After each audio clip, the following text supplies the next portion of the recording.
अध्याय का नाम ज्ञान कर्म संन्यास योग रखा गया है।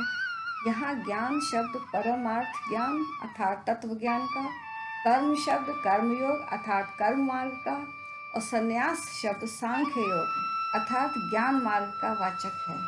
श्री कृष्ण भगवान ने कहा, मैंने इस अविनाशी योग को सूर्य से कहा था, सूर्य ने अपने पुत्र मनु से कहा और मनु ने अपने पुत्र अयोध्या नरेश इक्ष्वाकु से कहा। हे शत्रुओं को संतप्त करने वाले अर्जुन, इस प्रकार परंपरा से प्राप्त इस योग को राज ऋषियों ने जाना, किंतु उसके उपरांत यह योग बहुत काल से इस पृथ्वी लोक में लुप्त प्राय हो गया था। तू मेरा भक्त है तथा प्रिय साथी है, इसलिए वही यह प्राचीन सनातन योग आज मैंने तुझसे कहा है, क्योंकि यह योग अति मर्मपूर्ण और बहुत श्रेष्ठ है। अर्जुन ने भगवान से पूछा, आपका जन्म तो अभी द्वापर युग का है और सूर्य का जन्म बहुत पहले का है, तब मैं इस बात को कैसे समझूं कि आप ही ने आदि में सूर्य से ऐसा योग कहा था। अर्जुन के ऐसा पूछने पर कृष्ण बोले, हे अर्जुन, मेरे और तेरे बहुत से जन्म बीत चुके हैं, परंतु हे शत्रु संतापकारी, मैं उन सबको जानता हूँ, किंतु तू नहीं जानता। अजन्मा और अविनाशी स्वरूप होते हुए भी तथा समस्त प्राणियों का स्वामी होते हुए भी मैं अपनी प्रकृति को वश में करके अपनी योग माया से प्रकट होता हूँ। यदा यदा ही धर्मस्य ग्लानिर्भवति भारत अभ्युत्थानम् अधर्मस्य तदात्मानं सृजाम्यहम्। हे भरतवंश अर्जुन, जब जब धर्म की हानि और अधर्म की वृद्धि होती है, तब तब ही मैं अपने आपको रचता हूँ। हे अर्जुन, मेरे जन्म और कर्म दिव्य अर्थात निर्मल और अलौकिक हैं। इस प्रकार जो मनुष्य उनको तत्व से जान लेता है, वह शरीर को छोड़कर फिर जन्म ग्रहण नहीं करता, बल्कि मुझे ही प्राप्त हो जाता है अर्थात मोक्ष प्राप्त कर लेता है। अनादिकाल से पहले भी जिनके राग भय और क्रोध नष्ट हो गए थे और जो मुझ में अनन्य पूर्वक स्थित रहते थे, ऐसा मेरे आश्रित रहने वाले बहुत से भक्त ज्ञान रूपी अग्नि से पवित्र होकर मेरे स्वरूप को प्राप्त हो चुके हैं। हे प्रथापुत्र अर्जुन, जो मनुष्य मुझे जिस प्रकार भजते हैं, मैं भी उनको उसी प्रकार भजता हूँ अर्थात वैसे ही उनकी इच्छाएं पूरी करता हूँ, क्योंकि मनुष्य सब प्रकार से मेरे ही मार्ग का अनुसरण करते हैं।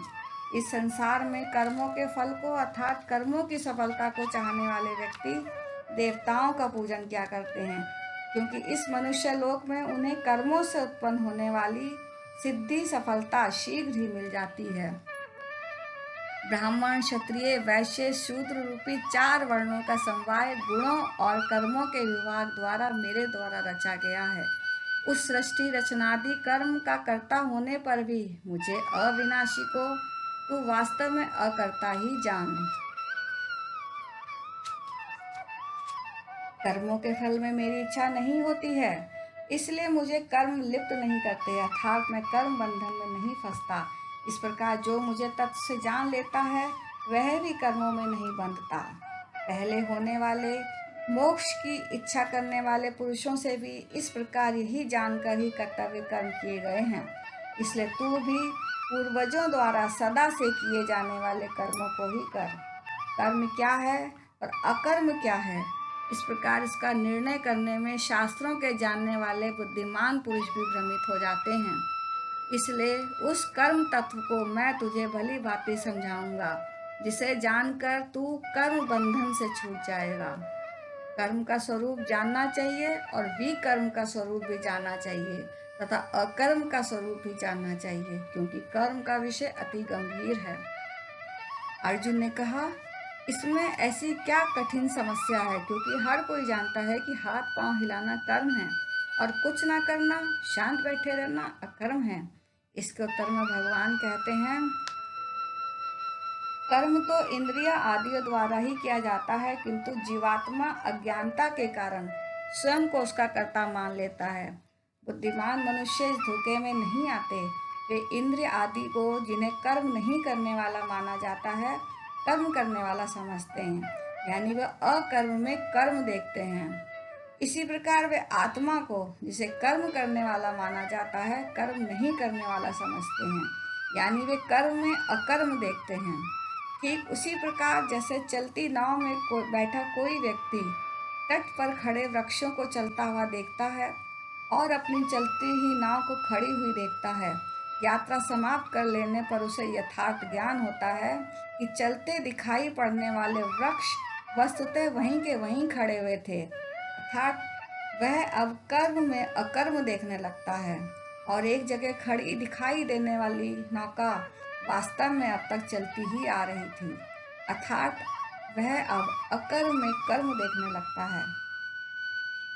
इसका दूसरा उदाहरण हम लेते हैं, दूर से चले आते आदमी का है, जो पहले तो भ्रांतिवश एक ही जगह खड़ा मालूम पड़ता है, किंतु जब वह निकट आ जाता है तब सत्य का आभास होता है कि ओह, वह तो अब तक निरंतर गतिमान ही रहा है। दूसरे शब्दों में अज्ञान दूर होने पर वह अकर्म में कर्म देखने लगता है। कर्मों का सर्वथा त्याग कर देने, हाथ पर हाथ रखकर बैठ जाने तथा बिल्कुल शांत हो जाने से भी ये बंधन नहीं टूटने वाले।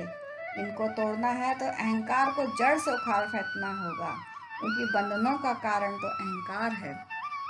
श्री कृष्ण ने अर्जुन को कहा, यद्यपि वे कभी भी कर्म करने किए बिना नहीं रहते, परंतु वे सभी कर्म बिना किसी फल की इच्छा के, अर्थात बिना किसी आसक्ति, ममता व अहंकार के करते हैं, अतः कर्म बंधन उन्हें छू तक नहीं पाते।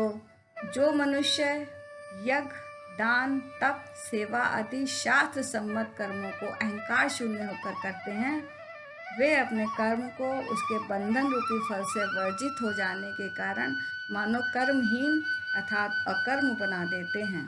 यानी जो कर्म में अकर्म देखते हैं वे वास्तव में बुद्धिमान हैं।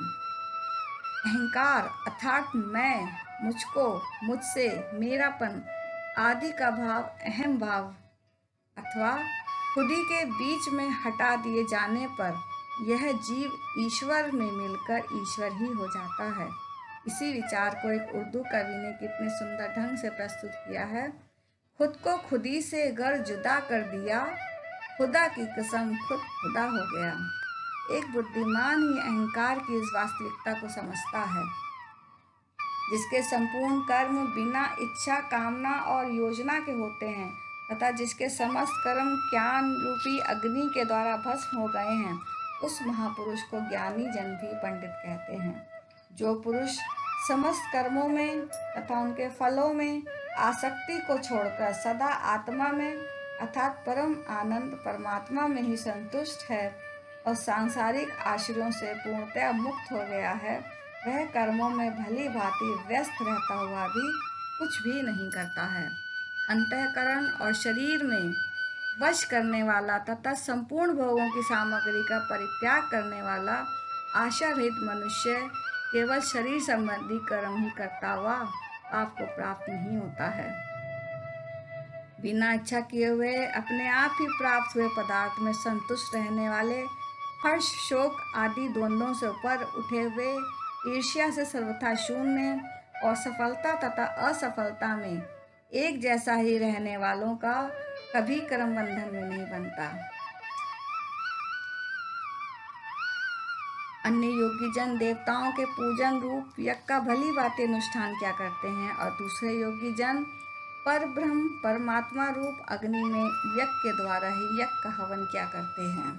अन्य योगी जन कान आदि समस्त इंद्रियों को संयम रूप से अग्नि में हवन क्या करते हैं और दूसरे योगी लोग शब्द आदि समूचे विषयों को इंद्रिय रूप अग्नि में हवन क्या करते हैं।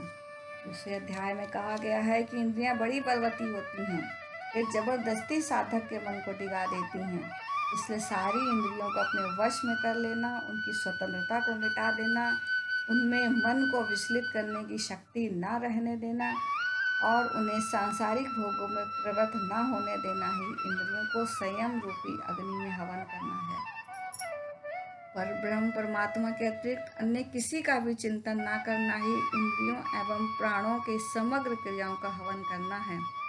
कई पुरुष द्रव्य संबंधी यज्ञ करने वाले होते हैं, कितने ही तपस्या रूप यज्ञ करने वाले होते हैं और कितने योग रूप यज्ञ करने वाले होते हैं, कितने अहिंसा आदि कठोर व्रतों से युक्त यज्ञ करते हैं पर संयमी पुरुष स्व अध्याय रूपी ज्ञान यज्ञ करने वाले होते हैं।